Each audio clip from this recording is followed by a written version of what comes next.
안녕하세요. 오늘 공유해주신 치움증권 투자 분석 보고서 잘 받았습니다. 이걸 바탕으로 오늘 좀 깊게 파보는 신층 분석 시간을 갖겠습니다. 네, 안녕하세요. 보고서 보니까요. 핵심은 키움증권이 이제 단순 브로커리지가 아니다. 종합 디지털 금융 플랫폼으로 가고 있다. 뭐 이런 주장인 것 같아요. 맞습니다. 특히 그 최근 3분기 실적 있잖아요. 어닝 서프라이즈?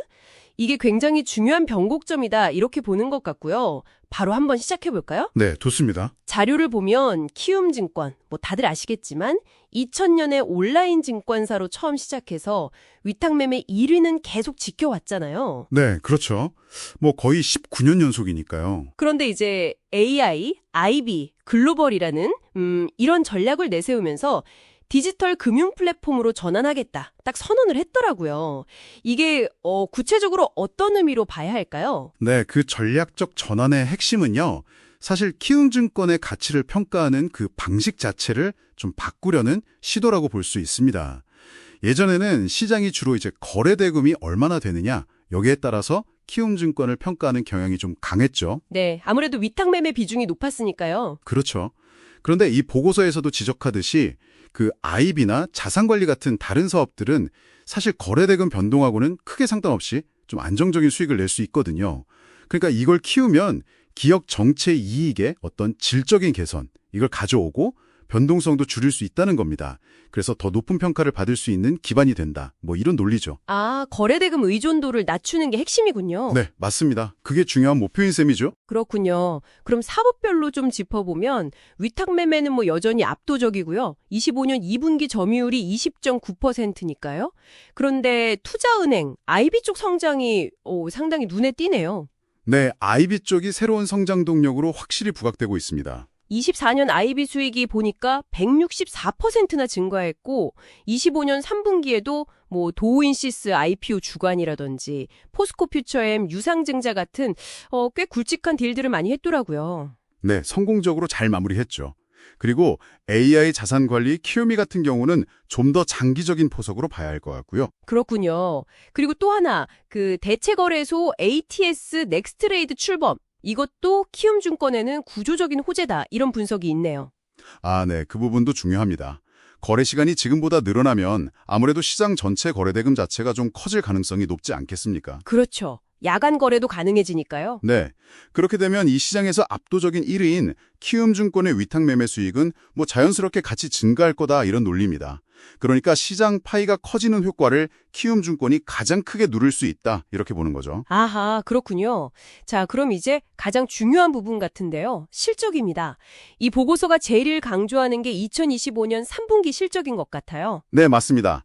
연결 기준으로 영업이익이 4,089억 원, 이게 시장 컨센서스를 한 17%에서 18% 정도 꽤 큰 폭으로 뛰어넘는 어닝 서프라이즈였죠. 와, 4천억 원대 영업이익이라니.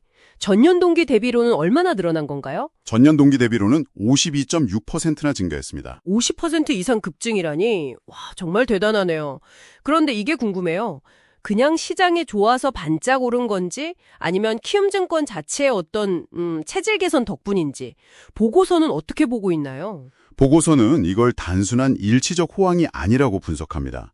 그러니까 견조한 위탁매매 실적은 기본으로 깔고 그 위에 IB 부문의 성장이 확실하게 더해진 결과다. 이렇게 보는 거죠. 즉, 펀더멘털 자체가 개선되고 있다는 신호로 해석하는 겁니다. 아, 구조적인 성장으로 본다는 거군요. 네, 실제로 실적 발표하고 나서 주가가 52주 신고가를 기록했잖아요. 시장도 이런 성장 스토리를 이제 인정한 거다 이렇게 보고 있습니다. 네, 저도 그 뉴스 봤습니다. 그리고 회사가 제시한 목표치, 예를 들어 ROE 15% 이상, 또 주주 환원율 30% 이상 이런 목표들도 결국 성장에 대한 자신감을 보여주는 지표로 언급하고 있고요. 확실히 자신감이 있어 보이네요. 그리고 이런 흐름이 현재 시장의 주요 테마하고도 잘 맞아떨어지는 것 같아요. 어떤 점을 말씀하시는 거죠? 요즘 증권업종 자체에 대한 관심이 좀 높아졌잖아요. 그런 상황에서 ATS 출범하면 최대 수혜주 중 하나로 당연히 꼽힐 거고 여기에 또 STO, 토펜증권 시장 선점 가능성까지 얘기가 나오니까요. 아, 네. STO STO도 빼놓을 수 없죠. STO 시장 규모가 2030년에는 뭐 367조 원까지 커질 수 있다 이런 예상도 있던데 키움증권이 이쪽 플랫폼 준비도 하고 있다는 점 이것도 상당히 흥미로운 포인트 같습니다. 맞습니다. 그리고 사실 이 모든 긍정적인 분석들을 한 번에 딱 보여준 사건이 바로 그 10월 30일에 있었던 3분기 실적 발표 뉴스라고 할 수 있겠죠. 네, 그 어닝 서프라이즈 발표요. 네. 이 분석에 따르면 그 뉴스가 단순한 숫자를 넘어서 그러니까 키움증권의 이런 구조적인 성장을 시장에 확실하게 보여준 펀더멘털 촉매제 역할을 했다. 이렇게 명시하고 있습니다. 아, 촉매제 역할. 네. 투자자들이 이 실적을 보고 아, 키움증권의 성장 스토리가 진짜구나 하고 가치를 재평가하게 된 계기가 되었다는 거죠. 그렇군요. 그래서 보고서가 제시하는 목표 주가는 얼마인가요? 보고서는 PBR ROE 모델, 그러니까 주가 순자산 비율하고 자기자본 이익률을 같이 고려하는 모델을 기반으로 해서요. 목표 주가 38만 원을 제시하고 있습니다. 38만 원이요? 네. 물론 뭐 좀 더 낙관적으로 보면 42만 원, 비관적으로 보면 31만 원 이런 시나리오로 같이 제시하고는 있고요. 물론이죠. 모든 투자 분석에는 항상 긍정적인 면과 부정적인 면이 있으니까요. 위험 요인도 짚어주고 있겠죠. 당연합니다. 잠재적인 위험 요인도 빼놓지 않고 언급하는데요. 역시 가장 많이 거론되는 건 부동산 PF 관련 리스크죠. 잠재 부실 우려가 있다는 점. 그리고 아직 확정되지 않은 초대형 IB 인가 문제, 이것도 변수고요. 또 여전히 리테일, 그러니까 개인 고객 위탁매매 수수료 의존도가 높다는 점. 25년 1분기 기준으로 수수료 수익의 91%나 차지하니까요. 아, 91%면 여전히 상당히 높네요. 네, 그렇죠. 그리고 뭐 금리 변동성이라든지 시장 경쟁 심화 같은 외부 변수들도 당연히 고려해야 할 리스크 요인들입니다. 네, 잘 알겠습니다.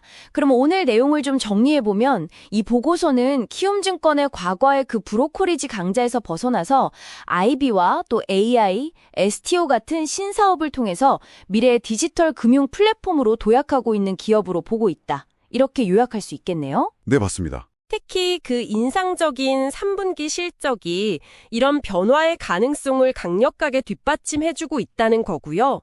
물론 방금 말씀하신 부동산 PF 리스크나 높은 리테일 의존도 같은 과제들도 분명히 안고 있고요. 네, 정확합니다. 그래서 이 분석을 토대로 우리가 한 가지 더 깊이 생각해 볼 지점이 있다면 바로 이것인 것 같습니다. 보고서가 제시하는 뭐 ATS 효과라든지 STO 시장 같은 이런 미래 성장 동력들이 과연 현재 주가에 어느 정도나 반영이 되어 있을까 하는 점이죠. 아, 밸류에이션에 대한 질문이군요. 네, 그리고 만약 이런 것들이 정말 현실화되었을 때 추가적인 성장 여력은 또 얼마나 될까? 이걸 스스로 한번 가늠해 보는 것. 이것이 이 자료를 통해 우리가 얻을 수 있는 또 다른 통찰이 아닐까? 네, 그렇게 생각합니다. 네, 정말 좋은 질문인 것 같습니다.